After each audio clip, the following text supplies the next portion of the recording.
Está no ar mais um Palavra de Especialista, um podcast da Associação dos Delegados de Polícia do Estado de São Paulo. Hoje eu tenho a honra e a satisfação de receber um amigo, tá? O Dr. Rafael Velasquez. Doutor, dá um oi aí para o nosso público aí. Pessoal, tudo bem? Agradeço mais uma vez, Lacorte, além de um grande amigo, um profissional ímpar. Eu falo que hoje em dia dissociar a tecnologia da investigação criminal é algo impensável. A gente vive aí em anos complexos, estamos em 2022, a quantidade de evidências e de traços para provas, eles são, hoje em dia, de matéria dificilmente dissociada do trabalho da própria investigação criminal. E como um entusiasta da segurança pública, um grande parceiro, eu agradeço mais uma vez o convite e espero que esse bate-papo seja muito proveitoso, não só para a gente, mas também para quem nos ouve e nos acompanha no podcast. Eu tenho certeza que o público vai gostar bastante aí do que a gente vai falar hoje. Deixa eu só passar um breve currículo aí do Dr. Rafael.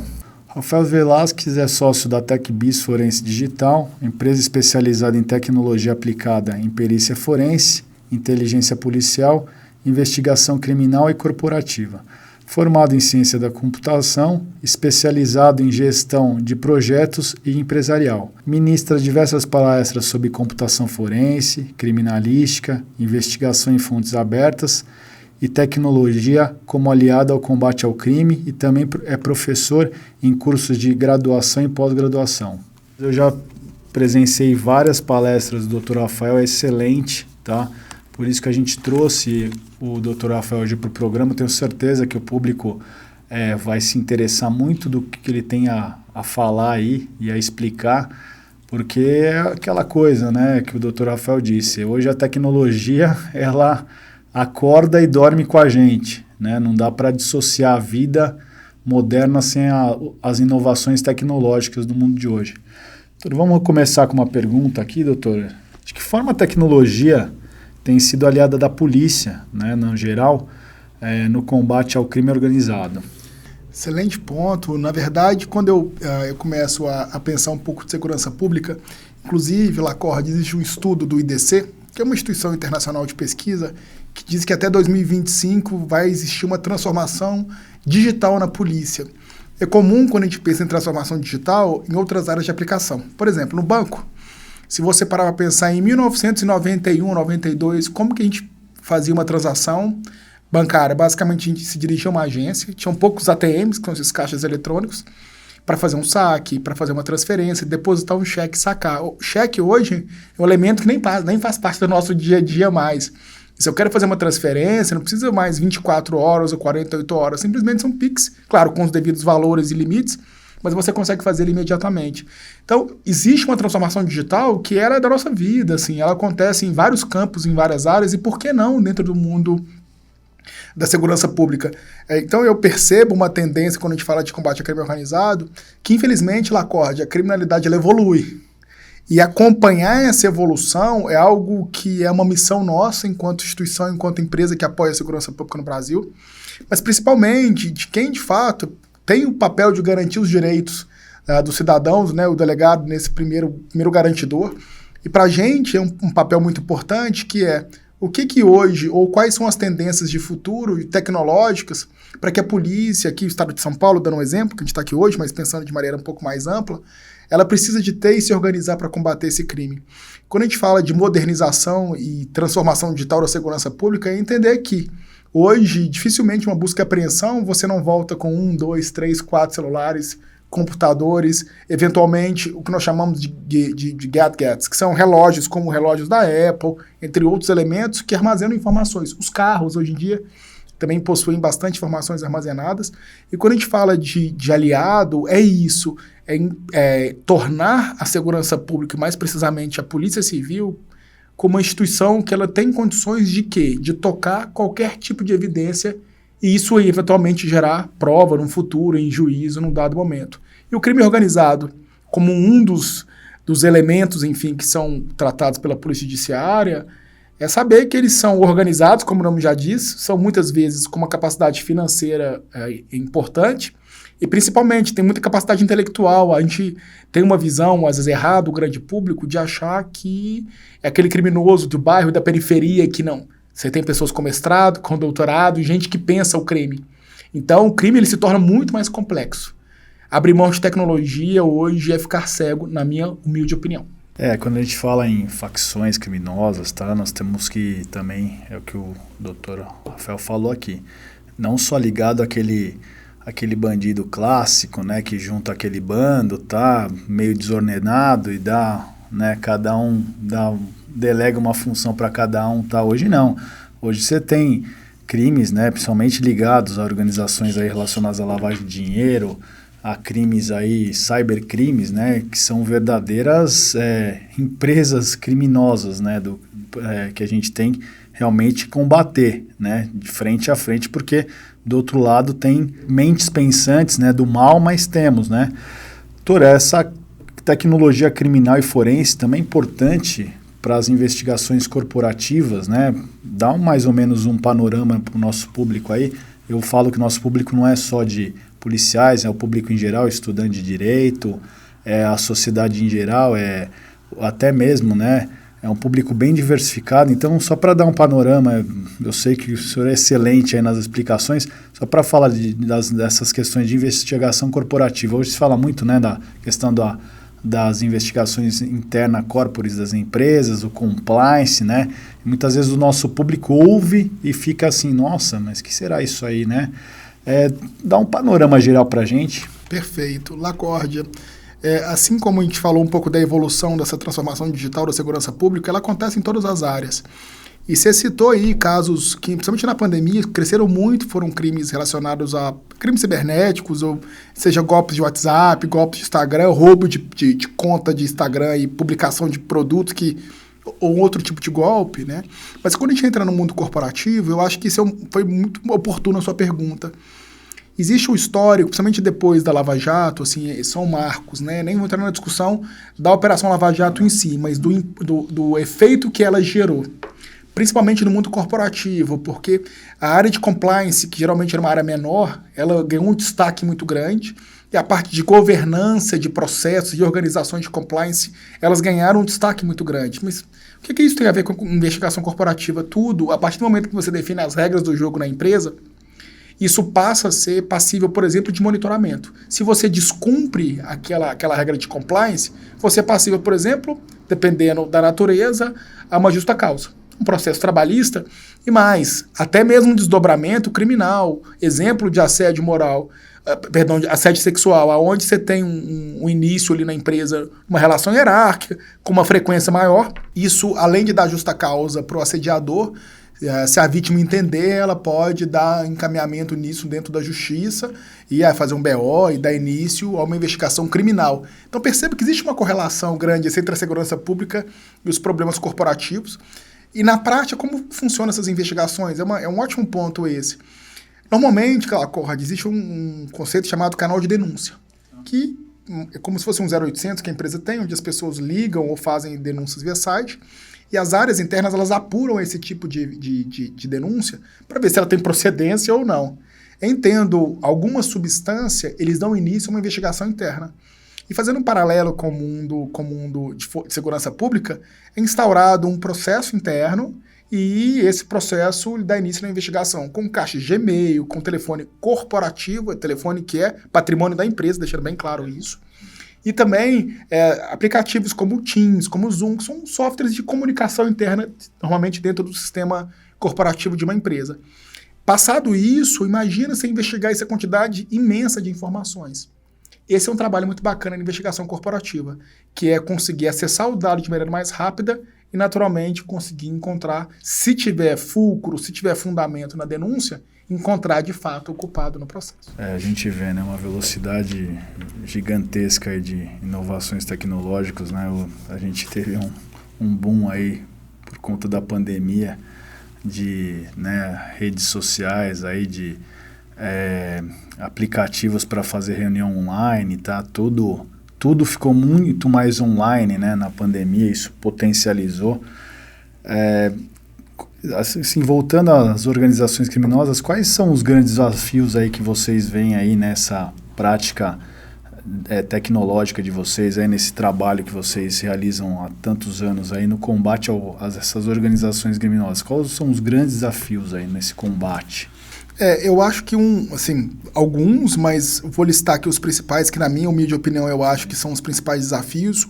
É um desafio mesmo de você conseguir entender, baseado na complexidade que é esse tipo de organização criminosa, como que ela usa e quais são os artifícios que ela usa, por exemplo, para lavar dinheiro, como criptomoedas, entre outros tipos de formas de fazer a lavagem de capitais dentro desse processo. E mais do que isso, entender que infelizmente isso é uma realidade, tergiversar é pior, achar que não existe. E enfrentamento disso tem que ser de maneira muito profissional, porque eles são profissionais dentro do crime, né? Dentro da ótica deles, eles são bastante organizados. Então a gente percebe hoje a importância, por exemplo, de buscar dados em fontes abertas, ter capacidade de fazer investigação, por exemplo, em redes sociais, e isso vai fazer uma coletânea de informações acerca daqueles alvos que vocês procuram. E vai, inclusive, te ajudar a entender eventuais estruturas de formação de empresa laranja, sócios ocultos de empresas, como que isso se movimenta, esse dinheiro se movimenta dentro do crime organizado, porque, na minha opinião, claro, o crime, ele tem o crime organizado, ele tem um grande objetivo, que é fazer dinheiro, seja pelo meio que seja tráfico de droga, seja crimes cibernéticos. O grande produto final para eles é o lucro e o capital, de certa forma, limpo dentro desse processo, né? Então, investir em tecnologia, esse é um ponto importante. Investir em muita capacitação do servidor público. Você sabe que esse é um ponto que eu sempre falo com os meus colegas de trabalho e também com os meus clientes. Gente, capacitação é tudo. O capital humano é o que vai fazer as coisas saírem do lugar. A gente tem uma frase que a gente utiliza lá no escritório, até de um parceiro nosso, da Celebrite, uma empresa israelense, chama Behind the Heroes, que é por trás dos heróis. Vocês são os heróis, o nosso papel é apoiar os heróis. Só que para isso tem que ter investimento em capacitação, treinamento e saber que o crime organizado, eles estão lá um passo à frente, né? Como conseguir acompanhar, de certa forma, para sufocar financeiramente. É o que eu falo em outros programas, eu vivo falando que assim, a polícia ela está sempre buscando, né? Às vezes a gente sabe aí, ainda bem que nós temos parceiros aí, né? Para ajudar a gente a buscar as informações e o aperfeiçoamento. O policial hoje aqui em São Paulo, ele faz muito com pouco que tem, né? Então a gente acaba vendo aí no dia a dia grandes investigações e grandes elucidações de crime por conta mesmo da determinação mesmo do policial, né, em buscar, em estar atrás. Eu falo que a Polícia Civil ela tem excelentes profissionais em todos os seus departamentos e áreas aí de atuação. E eu vivo falando para o público aí, não deixem de notificar, de cientificar crimes, né, por menores que sejam, por mais complexos que sejam, buscar a polícia, né? Nós funcionamos 24/7, na pandemia a gente não parou, né? E continua aí atrás. Nós buscamos sim elucidar todo e qualquer tipo de crime, porque o policial civil paulista ele tem essa força, esse sacerdócio que eu falo, de estar atrás e buscar sim informações e buscar soluções dos crimes.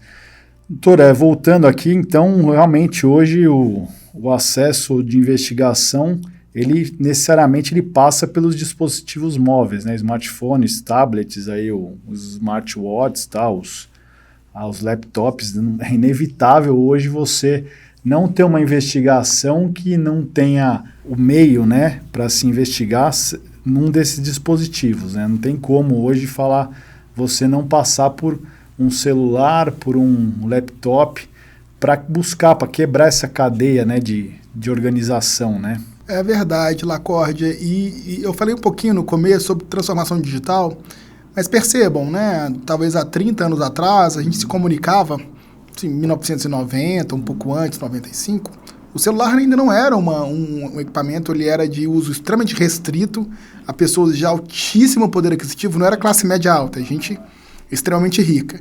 E aí no final dos anos 90 já começou uma popularização mesmo nos tipos de linha antiga, que era basicamente ligar e receber, depois SMS e depois smartphone. Então a transformação digital na nossa vida, ela também reflete para o criminoso, ele também utiliza os mesmos meios. Se nos anos 90 ele ligava no telefone fixo, a polícia tinha as técnicas para poder fazer uma série de interceptações, que será que elas são efetivas em 2022? Sabe? Então essa percepção da necessidade de evolução, ela é inerente ao trabalho da polícia e não adianta mais, conforme eu tinha dito, e tergiversar e achar que esse é um aspecto que a gente não precisa de estar antenado. Tem sim. E quando a gente fala de smartphone, todo mundo que me ouve aqui hoje, quando acorda, muitas vezes eu brinco isso com os meus alunos, que antes do bom dia na esposa, no marido, no parceiro, quem for, a gente pega o celular, atualiza o WhatsApp, vê ali o post eventualmente do Instagram, para quem tem naturalmente Instagram, e depois amor, bom dia, e o dia se inicia. Isso passou a ser parte, Lacorde, como muitas vezes a gente usa. Você põe a mão no bolso, a minha carteira, tá a chave o celular. Você não sai, talvez o celular seja primeiro que a chave do carro e que a carteira. Então, ele é inerente à nossa realidade. Então, você acha que quem está no ilícito não utiliza o comportamento parecido? Claro que utiliza. Ele precisa do telefone para se comunicar, ele não vai mandar carta mais. Ele não vai fazer sinal de fumaça. Ele não vai usar um outro meio que não seja um meio que facilite a comunicação para o crime funcionar, porque senão também o próprio crime ele não funciona, né? E chegando agora em 2022, pegando até o efeito da pandemia, a gente viu uma explosão de crimes cibernéticos. Ora, eles são praticados por meios são eletrônicos, eles são praticados em 90% por meio de celulares e, eventualmente, computadores também. Então, ter acesso a esse tipo de evidência, eu acho que hoje ele é crucial. Assim, você não tem a opção de não fazer. Se você não faz, você fica cego. E tem uma frase que eu uso muito, que é: se o suspeito ou o cidadão que está sendo investigado não confessa, o telefone confessa. Ele sabe muito mais sobre a gente do que a gente imagina. Mas é isso, Lacorde, dificilmente a pessoa não utiliza para o lícito, para quem está dentro do mundo do crime, acaba sendo uma ferramenta de trabalho dele, o celular também. A gente vê, né, eu vi uma palestra uma vez do Rafael, excelente por sinal as palestras do Rafael, e eu fiquei impressionado com a velocidade de troca de informação por minutos lá de Instagram, WhatsApp, YouTube, acessos, views, minutos, né? Você falou uns dados lá, eu fiquei abismado. Você vê que hoje realmente assim, o bom dia, na verdade, é o bom dia no celular, né? No WhatsApp. Então, exatamente. Aquela velocidade de informações que você me passou de dados lá que eu vi fez até um gráfico bacana, né? Era um gráfico em pizza, assim, bacana pra caramba. Eu fiquei com isso na cabeça, era monstruoso o nível de informação por minuto que é transmitido num aparelho desse aqui, né? Isso, né, no mundo global. Rafael, vamos falar de um fenômeno aí também, né? Além dos dispositivos, as criptomoedas estão aí, né?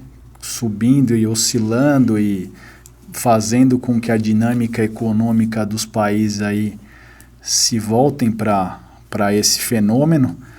Explicar um pouco aí para o nosso público aí, que eu falo que é bem variado, bem heterogêneo, esse fenômeno aí das criptomoedas, aí que eu vejo aí que tem oscilado até discussões aí, né, até dentro, infelizmente, dessa guerra aí também, né, que a gente está vivendo hoje. Doutor Lacorde, eu concordo. Assim, quando a gente pensa em criptomoedas, é importante entender, e muitas vezes tem essa visão um pouco míope sobre ser Bitcoin. Na verdade, Bitcoin é um tipo de criptomoeda, mas existem várias outras criptomoedas, algumas até bem desconhecidas do grande público, né, no geral, mas que infelizmente ele é conhecida pelo criminoso. Então, antes de entrar nessa discussão aí, como ela é usada hoje, dando um panorama geral, e esse é um ponto importante. O investimento em criptomoeda é uma coisa totalmente ilícita e às vezes é associada ao ilícito porque o criminoso ele utiliza disso, esse subterfúgio, para poder esconder, ocultar ou lavar o dinheiro. Mas pensando como investimento, é mais um investimento. E você citou um ponto importante, ele é utilizado até como meio de manuseio de mercado Vou dar um exemplo, o Elon Musk, enfim, que é o presidente da Tesla e da SpaceX e outras grandes empresas, ele falou, né? Aceita o Bitcoin para comprar os carros da Tesla. No outro dia, o Bitcoin, ele sobe assustadoramente. Aí passa 3 dias, ele para de aceitar. E isso cai. Fala, mas qual é o interesse de alguém manipular o mercado? Claramente, ganhar dinheiro. Então, você compra na baixa, vende na alta, clássico da economia. Mas quando você tem um palanque que ele tem, você manipula e consegue transformar o mercado em ondas que para você é interessante, né? Então, esse é um risco que a gente tem, porque é um mercado não regulado, isso é um ponto bem importante deixar claro, não só no Brasil. Existe um trabalho da SEC nos Estados Unidos de regulamentação, assim como a CVM no Brasil, ela procura formas de estabelecer critérios, mas existem alguns conceitos que já foram definidos. Isso aqui é legal no Brasil. Por exemplo, as exchanges, onde você tem as suas carteiras e faz a manipulação, no Brasil, a sua grande maioria exige registros do cliente. CPF, endereço, como se fosse um banco. Sim. Você tem que passar os seus dados. Mas para que isso? Aí agora já pegando um gancho no mundo criminoso, porque se você entende aonde aquela criptomoeda ela se encontra, você pode oficiar enquanto delegado de polícia e requerer informações a respeito de quem é o dono daquela exchange, daquela carteira. O grande problema, doutor Lacórdia, é quando você não tem documentado ou a exchange não exige informações. Isso fora do Brasil é muito comum.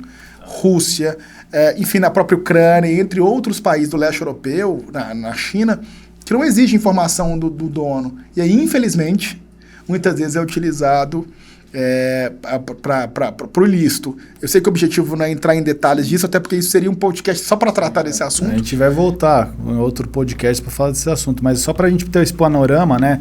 O papo é sobre inovações, eu acho que é interessante o público já ter mais ou menos uma conversa para a gente voltar num próximo aí. Claro, perfeito.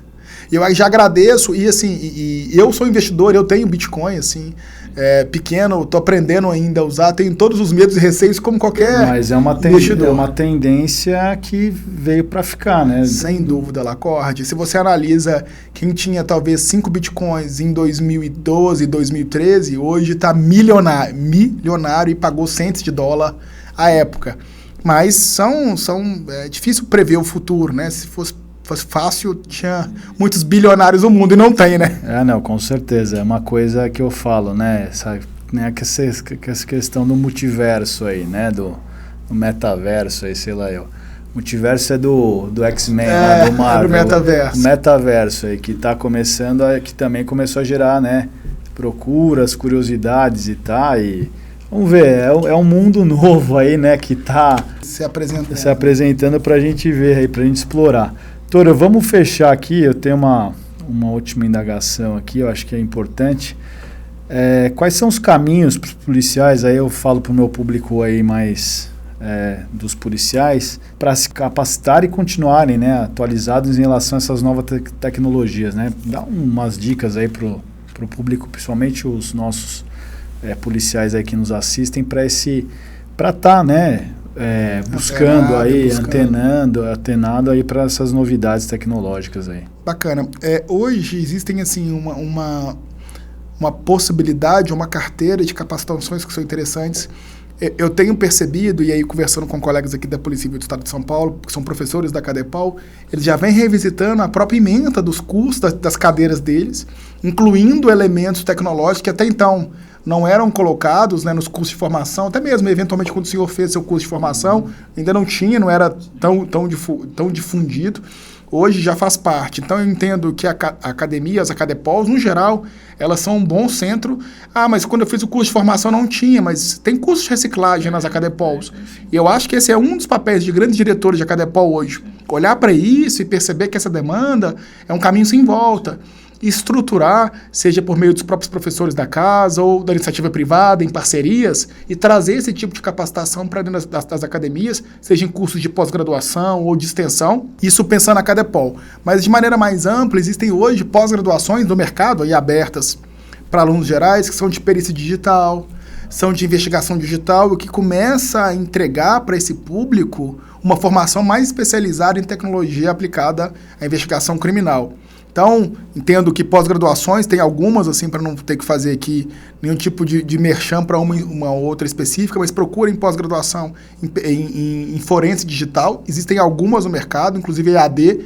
Mas eu moro, por exemplo, em Pernambuco, e eu vi que a escola de São Paulo não tem problema, porque tudo é EAD, você consegue fazer e não tem nenhum tipo de restrição e distanciamento.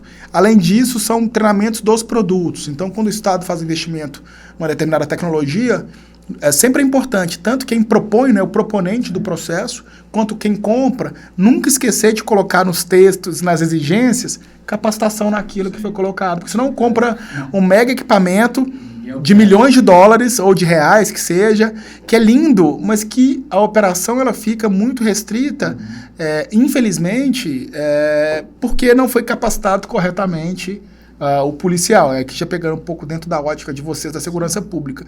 Então, a capacitação ela tem que ser um elemento que não pode acontecer somente na compra do produto, mas principalmente, doutor Lacórdia, numa reciclagem ao longo do ciclo de vida do uso daquele equipamento. Se não for contínuo, esquece. O celular como objeto simples, depois de um tempo que você não usa um app, você já não lembra muito bem como acessa. Perceba, são poucos cliques e é normal, são muitas informações. Então, olhar para esse aspecto da capacitação, seja nas Acadepols, em programas abertos, ou treinamentos que são entregues junto com os produtos comprados pelo Estado, sim, ele é de fundamental importância. E do nosso lado, enquanto proponente, enquanto uma instituição que tem relação com o governo, seja estaduais ou federais, essa é uma preocupação que a gente tem todos os dias, de entregar projetos que a capacitação seja parte inerente do escopo. Porque, do contrário, corre o risco daquilo que foi comprado com muita luta do Estado fique obsoleto ou entre em obsolescência, não porque é ruim, porque simplesmente as pessoas não sabem operar. É o que eu falo, né? Não adianta você também investir no material, no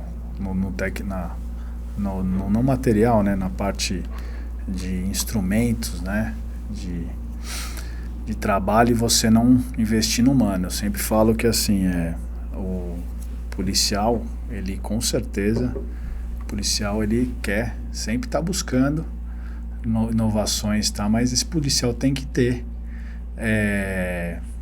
oportunidades, né? Tem que ter a questão do investimento nele, né? Não adianta investir só no produto e não investir de quem opera. Então, eu falo, tem que se valorizar sempre o humano, né? Eu falo aqui que o policial, ele é um obstinado, ele é um determinado na busca de combater o crime e de trazer soluções para a população, né? Soluções pacíficas para a população viver tranquilamente. Doutor, foi excelente, Rafael, foi muito bom o papo. Vamos ver já outras pautas aí, vou falar com a produção, com o Vitor aqui, para a gente trazer mais essa questão da criptomoeda, né? De outras inovações que você acha interessante para o nosso público. Se quiser deixar algumas considerações finais aí, para a gente encerrar o programa. Obrigado, doutor Lacórdia. Como final, eu queria, na verdade, não só agradecer a DPESP aqui, em nome da minha empresa, dos meus sócios, dos meus funcionários também, mas dizer que eu acredito muito no Brasil, sabe? Eu acho que a gente tem um país com uma matéria-prima brilhante, que é o brasileiro. A gente tem os nossos problemas, sabe, Lacórdia?